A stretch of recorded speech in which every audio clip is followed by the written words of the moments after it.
Hello friends welcome back to my channel.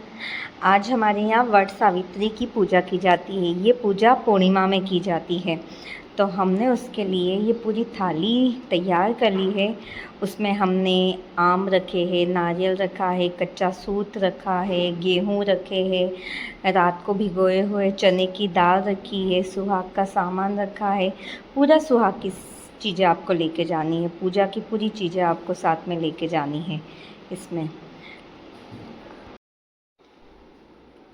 अब हम घर से निकल चुके हैं पूजा के लिए। ये पूजा आपको बरगद के पेड़ में करनी चाहिए, बरगद के, जिसमें त्रिवेणी होनी चाहिए। त्रिवेणी मतलब कि बरगद का पेड़, जिसमें नीम का पेड़ और पीपल का पेड़, ये तीनों जहाँ रहते हैं वहाँ पे पूजा की जाती है।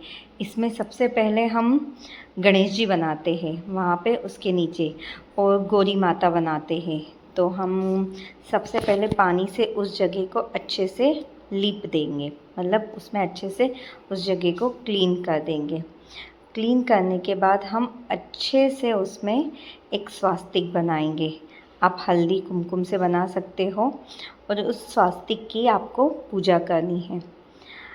स्वास्तिक अच्छा होना चाहिए। आप हल्दी लेके भी कर सकते हो, कुमकुम लेके भी कर सकते हो। उसके ऊपर आपको एक सिक्का रखना है। आप उसमें पान भी रख सकते हो, और पान का पत्ता भी रख सकते हो, और सिक्का भी रख सकते हो। आपके पास जो अवेलेबल हो वो रख सकते हो। कोई लोग पान के पत्ते में सिक्का और सुपारी, सिक्का और रख के पूजा करता है।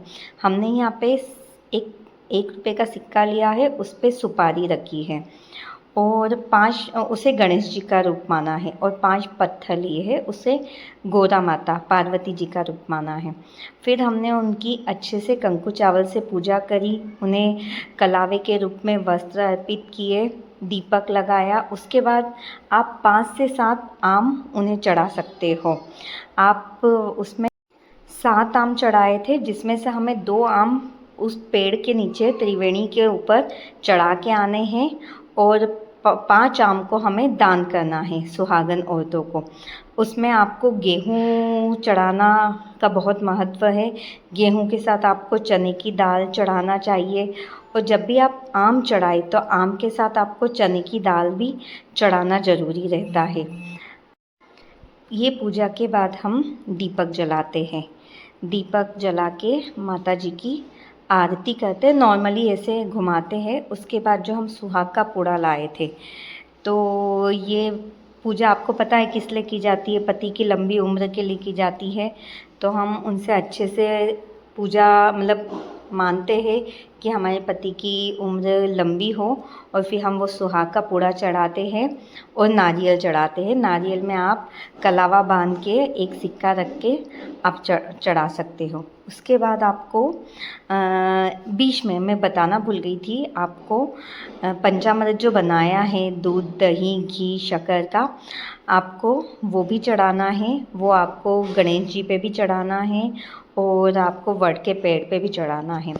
आप उसके साथ साथ एक ब्लाउज की फीस भी वस्त्र के रूप में वट के पेड़ पे आपको उसे चढ़ाना है। आज के दिन ये वट सावित्री का दिन है ख़ास। आपको उस दिन आम के मतलब आम के फ्रूट्स, जो आम के फल है, वो आपको चढ़ाने का बहुत महत्व है। उसके दान का बहुत महत्व है।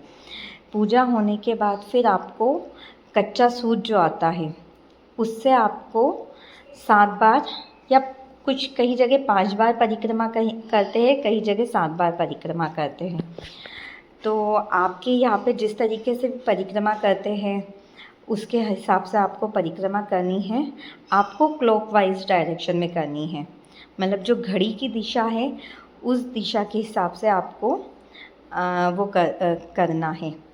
तो हम उसकी 7 राउंड लगाएंगे। आप मन में अपने पति की लंबी उम्र की दुआ भी मांग सकते हो परिक्रमा लगाते समय, और ओम नमो भगवते वासुदेवाय का भी आप जाप कर सकते हो 7 परिक्रमा के टाइम पे, क्योंकि ये आपको इधर उधर आपका मन भटकने नहीं देगा। और पूजा का महत्व यही रहता है कि आप भगवान का नाम लेकर ही आपका पूरा उपवास करो। इस उपवास में आप फरियाली भी कर सकते हो या एक टाइम भोजन भी कर सकते हो।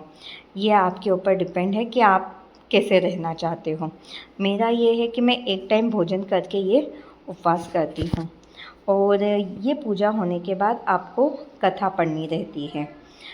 कथा पढ़नी रहती है, कथा करके ये पूजा संपन्न होती है। तो हमने ये फेरे लगा लिए हैं।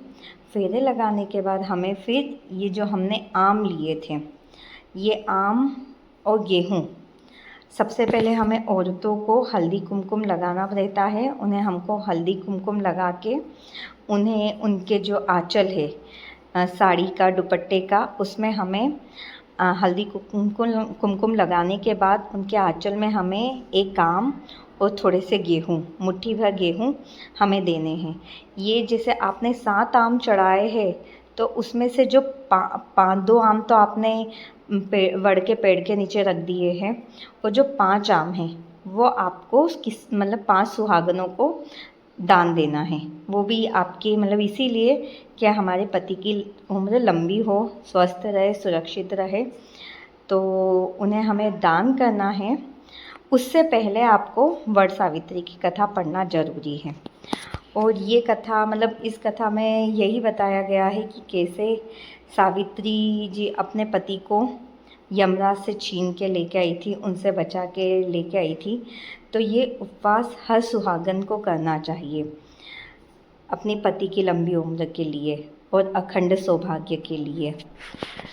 तो अगर आपको मेरा ये वीडियो अच्छा लगा है तो please like, share and subscribe. हमारे यहाँ जिस तरीके से पूजा होती है वो मैंने आपको बता दी है, क्योंकि सबके यहाँ अलग अलग तरीके से पूजा होती है। इस पूजा में कथा का बड़ा महत्व है। आप जब भी ये वड़ के मतलब आप फेरे लगा दो, उसके बाद आपको कथा करना ज़रूरी है और कथा सुनना ज़रूरी है। वट सावित्री की कथा जो रहती है वो सुनना ज़रूरी है। उसके बाद आप सबको आप ये दान कर सकते हो और इस तरीके से आपकी पूजा संपन्न हुई। मेरा वीडियो आपको अच्छा लगे तो please like, share and subscribe. Thank